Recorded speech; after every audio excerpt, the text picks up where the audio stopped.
Pricing the right furnace can be frustrating when you begin considering all the important factors like the different types, sizes, installation, and brand. But we've got you covered because in this video, we're going to break it all down, so keep watching. Here at Monkey Wrench, we've installed all types of furnaces in Los Angeles homes and the surrounding areas. We understand different homeowners have varied preferences and not everyone wants the same type of furnace, and after handling every main type of furnace, we're here to share that insight with you today. In this video, we will cover how much a furnace costs, the types of furnaces, and the factors that impact furnace costs. Hey, if you're new to this channel, consider subscribing as we're always adding new content on all things plumbing, heating, and air. Now, let's jump in. Let's start by addressing how much does a furnace cost. Furnace prices vary by type. For some homeowners, they have a specific type in mind. Other homeowners may choose a furnace type purely based on price alone. Either of these are fine options as long as the furnace suits your needs. In broad strokes, a new furnace can cost between $3,500 and $15,000 for the furnace alone. Now, that's a pretty huge range, but a number of factors play into why the cost can span from a medium investment to a more serious one. The most significant factor in determining the upfront cost of a furnace is the type of furnace. There are three main types of furnaces: natural gas, electric, and oil. Each furnace type differs from the other in terms of price. Gas is the cheapest, followed by electric, and finally oil as the most expensive. Next up, we got natural gas furnaces. Natural gas furnaces are some of the most popular models on the market. The relatively low cost of natural gas makes them easier on your wallet to operate, but the upfront investment for the unit alone can be pricey.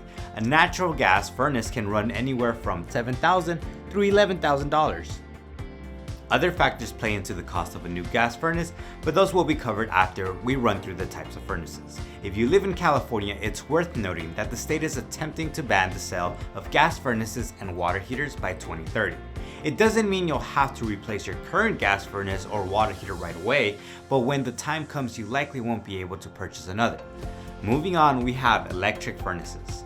Electric furnaces aren't as cheap to operate as gas furnaces due to electricity prices, but electric furnaces can be simpler to install than gas furnaces, meaning less total investment including installation. If you're interested in an electric furnace, you can expect to shell out between $8,500 to $12,500. Now we have oil furnaces. Oil furnaces are not allowed in Los Angeles, so if you live in the area, it's highly unlikely you'll be seeing one of these around.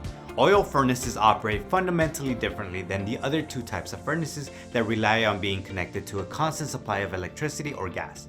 Oil furnaces are tank-based, meaning you'll have to fill and pay for fuel up front before using the furnace. If you plan on running an oil furnace, you can expect an investment of $5,000 to $10,000. While the upfront cost of the furnace unit itself serves as a large chunk of the total cost, things like duct work, installation, gas, and electrical work all have a heavy bearing on the cost.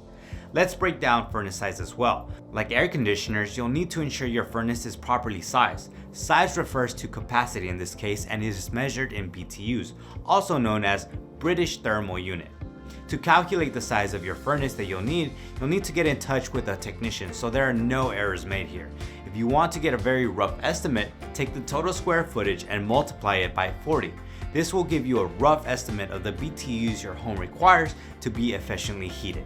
After a proper load calculation is done by a professional, the expected cost of your furnace unit may go up or down. It's important not to oversize or undersize to ensure your home is heated properly. Now that you know a bit more about each furnace type and pricing, you'll want to consider other factors that affect furnace pricing. Next factor we gotta cover is installation. Unless you're an expert, it's best to let a professional HVAC technician install your new furnace. Professional installation isn't what you'd call cheap and can increase the cost of your furnace by thousands of dollars. The installation costs can increase or decrease depending on what needs to be done. Next factor to consider is the duct work. A major player in installing a new forced air furnace like a gas one is the necessary ductwork. Those who own an HVAC system won't have to worry about this as much since there will be existing ductwork, but new heating and air owners will have to pay out for new ductwork. Ductwork will likely be rolled into the installation cost, but it's a large enough factor to consider on its own. Next up, we got the brand. You can't escape the importance of brand recognition, and that's true for furnaces too. Sometimes it all comes down to the name, but it's not like popular brands don't deserve their reputation. It's just worth noting that they often do come with a higher price tag, unlike more budget-friendly options like Goodman. When you're working with an installer, your brand options might be limited. If you have a particular brand in mind, it's a good idea to ask the installer right from the start if they have any models from that brand available. After covering the cost of different furnaces on their own, the different types of furnaces, and factors that impact their pricing, you can now navigate shopping for a new furnace a lot easier and get the most out of your system. If you found any of the info in this video helpful, make sure to hit that like button and subscribe, as we're constantly adding new content on all things plumbing, heating, and air.